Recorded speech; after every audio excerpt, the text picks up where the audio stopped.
आगरा में नकली दवाओं के कारोबार पर हुई छापेमारी के बाद राजनीति गर्मा गई है। समाजवादी पार्टी के राष्ट्रीय महासचिव और राज्यसभा सांसद रामजीलाल सुमन ने सरकार पर बड़ा हमला बोला है। उन्होंने आरोप लगाया कि अपराध करने वालों को संरक्षण मिलता है, इसी वजह से अपराध थमने का नाम नहीं ले रहे। रामजीलाल सुमन ने अपने निकास पर प्रेस वार्ता करते हुए कहा कि WHO की रिपोर्ट के अनुसार पूरी दुनिया में नकली और अवैध दवाओं का लगभग 17 लाख करोड़ का गोरख धंधा है, जिसमें भारत पहले स्थान पर है। सांसद का कहना है कि 2019 से 2025 तक देश भर से 5,74,000 से ज्यादा दवाइयों के सैंपल लिए गए, लेकिन इनमें से केवल 16,839 दवाइयां ही गुणवत्ता के अनुरूप पाई गईं। बाकी मामलों में या तो कार्रवाई नहीं हुई या फिर दोषियों को बचा लिया गया। सपा सांसद रामजीलाल सुमन ने भाजपा पर आरोप लगाते हुए कहा कि बड़ी दवा कंपनियां भाजपा को चंदा देती हैं, इसलिए उनके खिलाफ कोई कार्रवाई नहीं की जाती, जबकि इन्हीं कंपनियों के संरक्षण में नकली दवाओं का कारोबार बड़े पैमाने पर चल रहा है। अगर सरकार ने जल्द सख्त कदम नहीं उठाए तो समाजवादी पार्टी बड़ा आंदोलन करेगी। सुमन ने ये भी कहा कि आगरा में हुई कार्रवाई सिर्फ औपचारिकता है, मामले की तह तक जाकर पूरी तरह से खुलासा होना चाहिए और दोषियों के खिलाफ कठोर कार्रवाई की जानी चाहिए। नकली दवाओं का कारोबार बड़े पैमाने पर हो रहा है।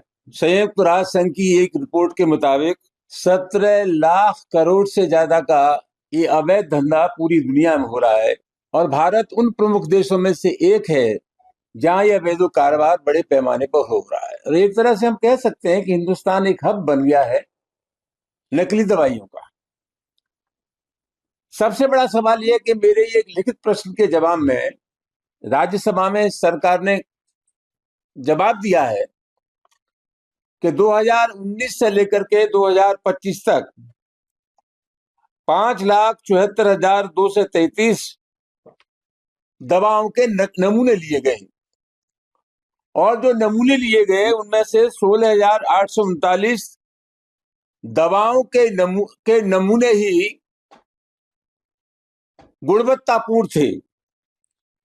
और सबसे बड़ा सवाल यह है कि लचर पैरवी की वजह से, ये कानूनी प्रक्रिया में कहीं खामियां होने की वजह से जो अपराध पंजीकृत होते हैं उसमें दंडित किए जाने का जो औसत है, लोगों के ऊपर गुनाह साबित करने का जो औसत है, वो खाली 5.9 है। ये बहुत ही चिंता का विषय है और मैं ऐसा मानता हूं कि कानून का जो मनोवैज्ञानिक दबाव इन अपराध करने वालों पर होना चाहिए। ये लोग देश और समाज के दुश्मन हैं, लोगों की जान ले रहे हैं। एक गरीब आदमी जिसने अपना जमीन जायदाद बेच करके इलाज कराया हो और इलाज कराने के बाद भी अपेक्षित परिणाम उसको न मिले हो, तो आप उस परिवार की आर्थिक परेशानी का सहजी मूल्यांकन कर सकते हैं। तो ये मामला बहुत गंभीर है।